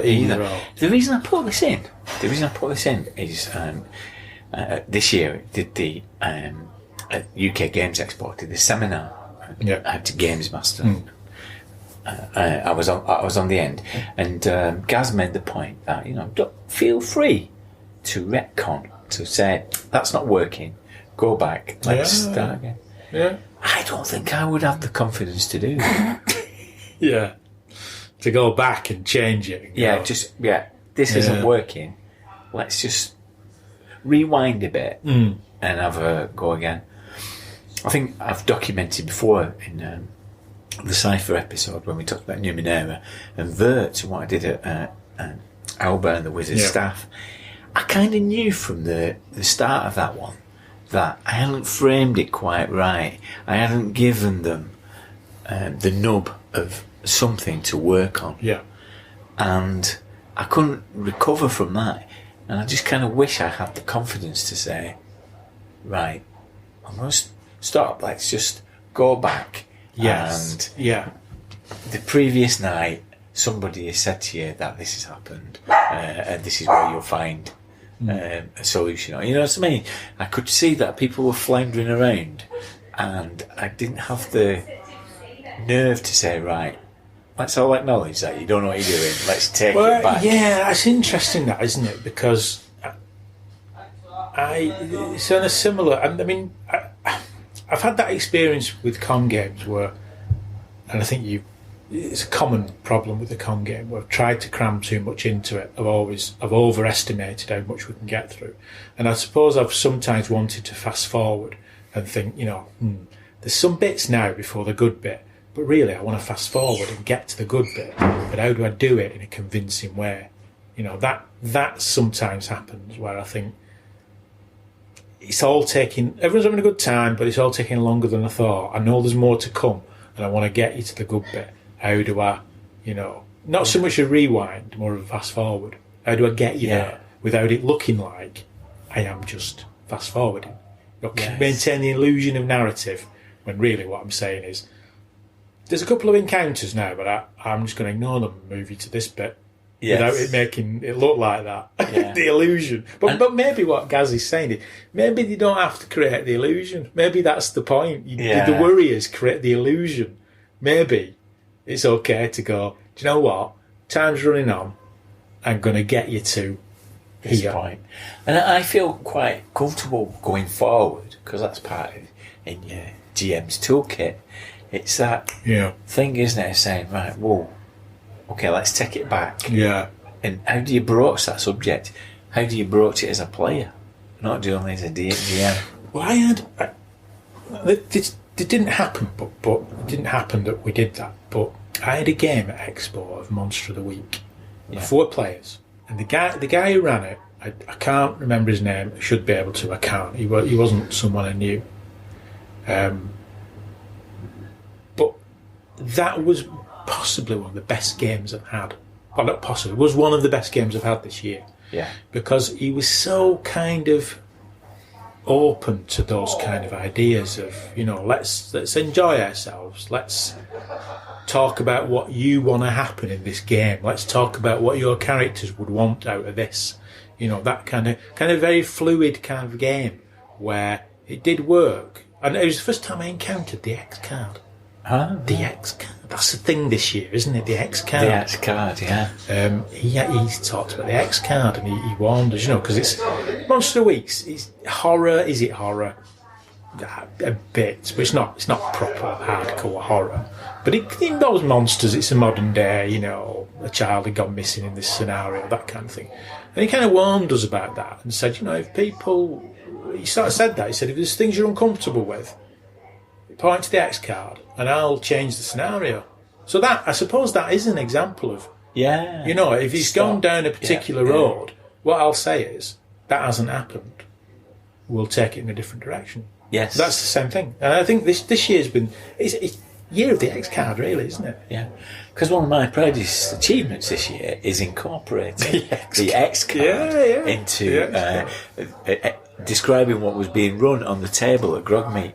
Yeah. I think that's going to be picked up. Do you think? All across the... I must admit, I was worried about the X card, because I think if you're playing a game of D&D and somebody hits an orc with a sword in the first 10 minutes and someone goes, I don't like violence, an X card that. Kind of snooking, aren't you? Yeah. What are you going to do for the rest of the next 4 hours? And in the Worlds of Wonder game, I played an X card on Paul Badowski's Terrible Puns. Did you? Yes. I think I was abusing the X card. Well, I don't know. Depends how bad they were, doesn't it? They were disturbing. Barbara Q, the Human Torch. Barbara Q. Very good. Okay, let's have another one. Okay. Thunder Phase. Oh. Send it back.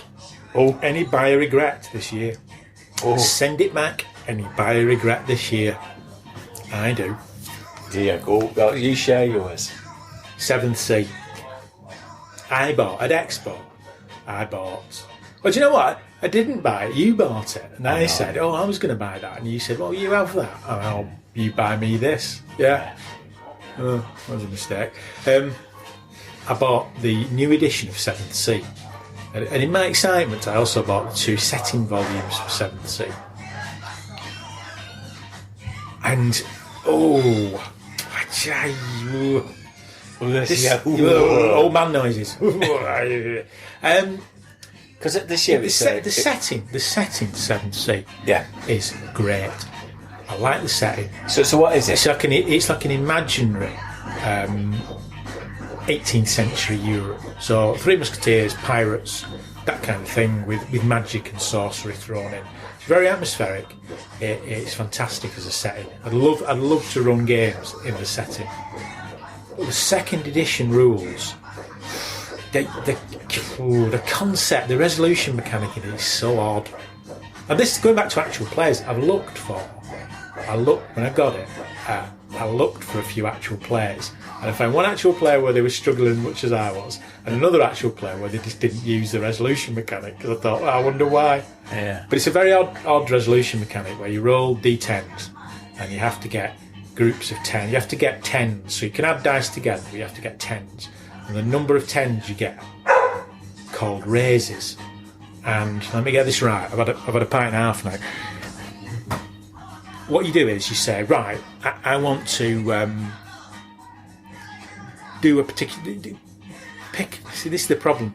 It gives an example in the rules of you're in a burning room, there's an important letter on the table, the door window's open, and the villain is standing in your way. Yeah.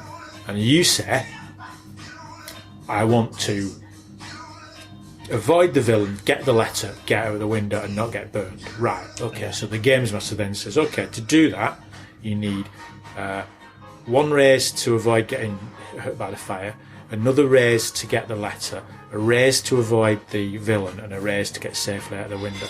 You roll your dice, and the number of raises you get, you can choose, alright, I get 2 raises, okay, I'll avoid getting burned, and I'll get out the window, but the villain is going to hurt me, and I don't get the letter, right? Yeah. Now the example sort of makes sense, but applying that to other situations, like I want to pick the lock of the door. Well, alright, you need a raise to pick the lock, and then what? A raise to what? There's some people behind the door. I don't know. Some people behind the door. someone hears you. I don't know. It's a very odd. It's the narrative pushed to the nth degree. And is it one of those roll and keep things? Like, not really. No, you just roll and you get the raises and spend the raises on the action. But it's one of those systems that makes you think, I'm so uncertain about this. And I'd like to play it online with someone who knows what they're doing. But it's one of those systems where I feel so nervous about running this because I could see this being a disaster. Yeah. It's pushed the story game thing so far that I'm not sure how the dice and the narrative would connect, if you see what I mean. It's got distribution from KFC this year, hasn't it? So yeah, and they're lovely books, and the system's great, the character creation's great.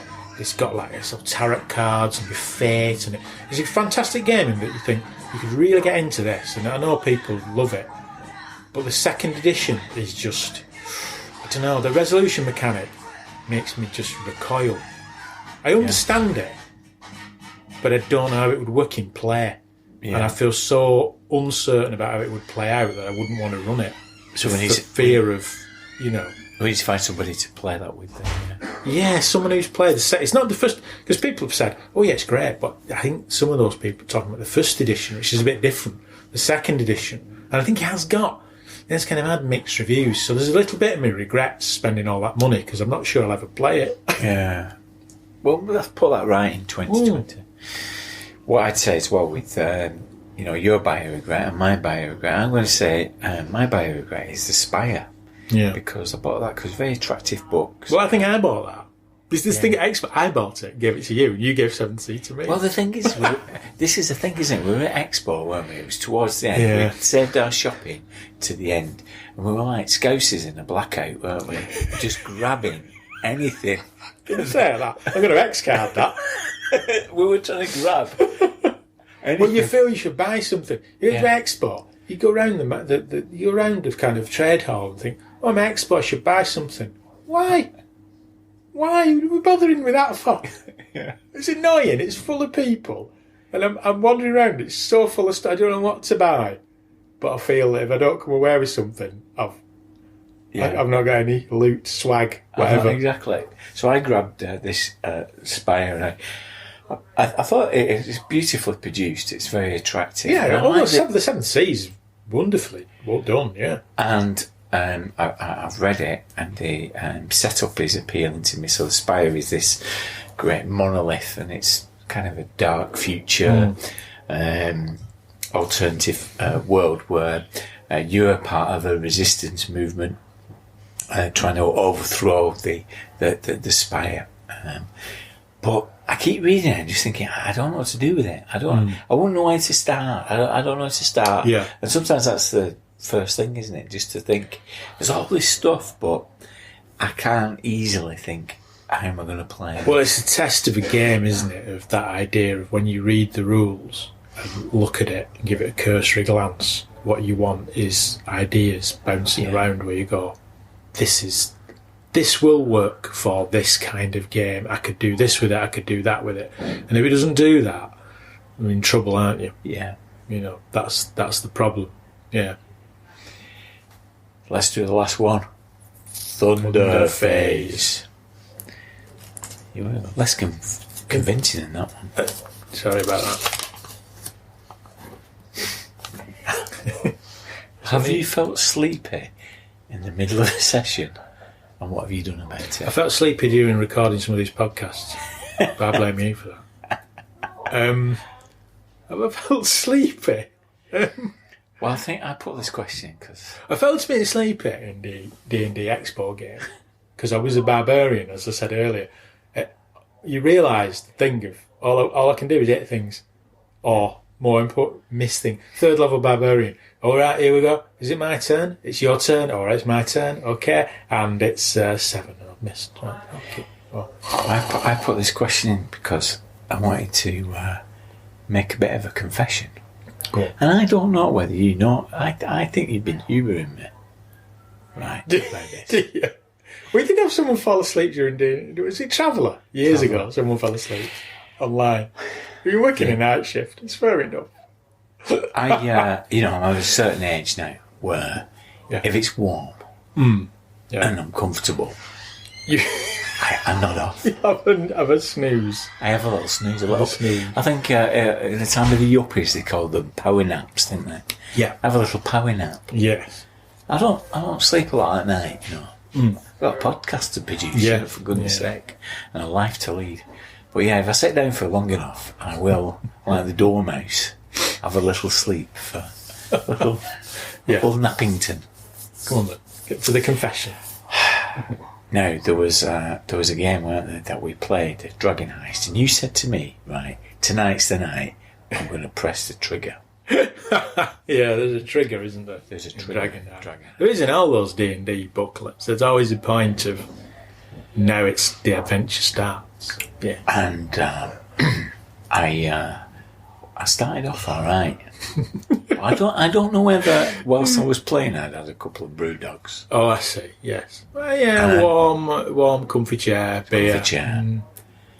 And the only bit I remember is that somebody had a firing a fireball. Yes. And then the next thing I knew, like 50 minutes later, they managed to get themselves into a place, and the dumble knuckle. What was it called? The thing that they got? I can't remember because I was half asleep. The Stone of Golor. No. The big automaton. Oh, the nimble right. Yeah. And didn't they get them? I seem to remember. Joe and Alan came all the way into the temple. They did a bit of it. Yeah. Stole that. Were you asleep? I was asleep. Did you? You fell asleep? I fell asleep in the middle of it. I thought your screen had frozen. I know what. I think I said that. I'm sorry. I had to sort something out, but I hadn't. I'd fallen asleep and woken up. On screen? I didn't notice. Yes. I'd fallen asleep. I'm sorry. Well, this is the perils. Well, the question is, what have you done about it? Pro Plus, Red Bull. You drink Red Bull now. Stop drinking Brewdog. Stop drinking Elvis juice during a game.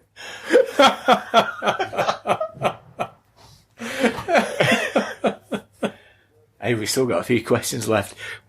We'll keep them for the next Thunder Phase this time next year. It'll never catch on. I don't think so either. No. Okay. All the best for 2020. Yes. Goodbye.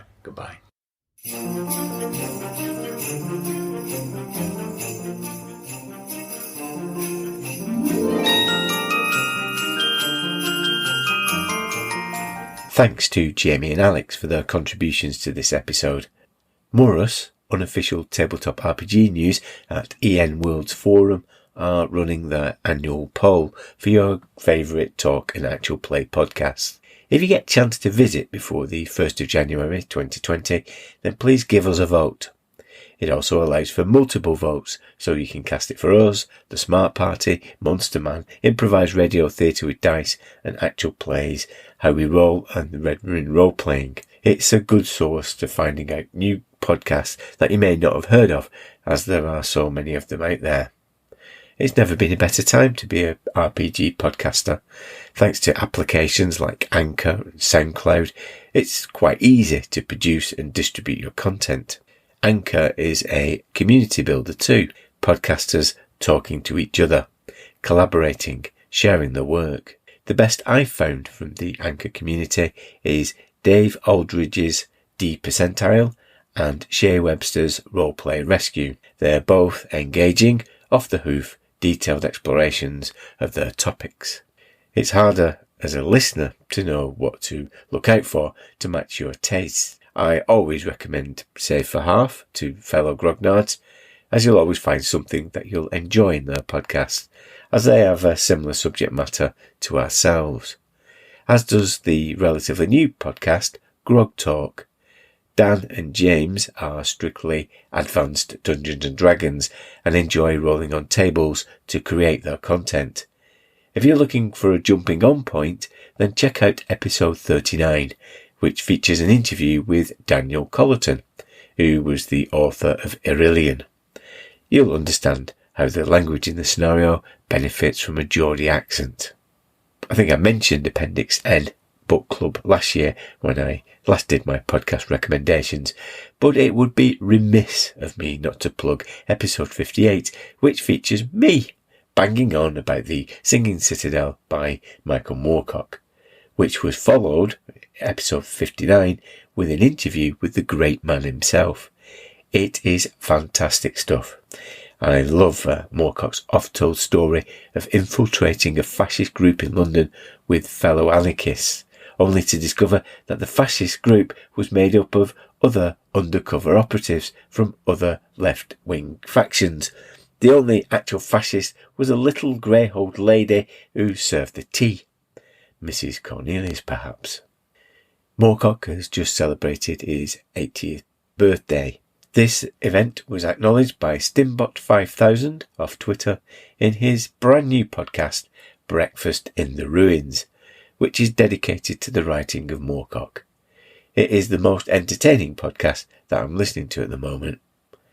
We're planning a project together in the new year, so watch this space. Until then, please subscribe.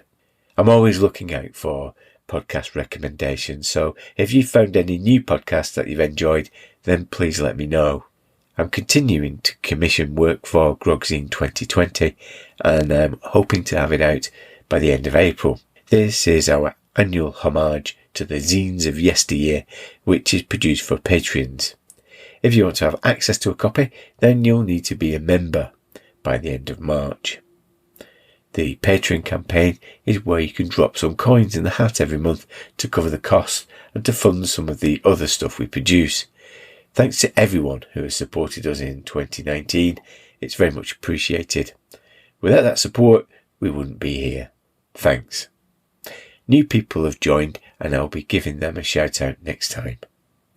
Episode 35 will feature an interview with Paul Fricker that we recorded live at Grogmeet and will be all about Pulp Cthulhu. Until then, all the best to you and yours. Adios, amigos.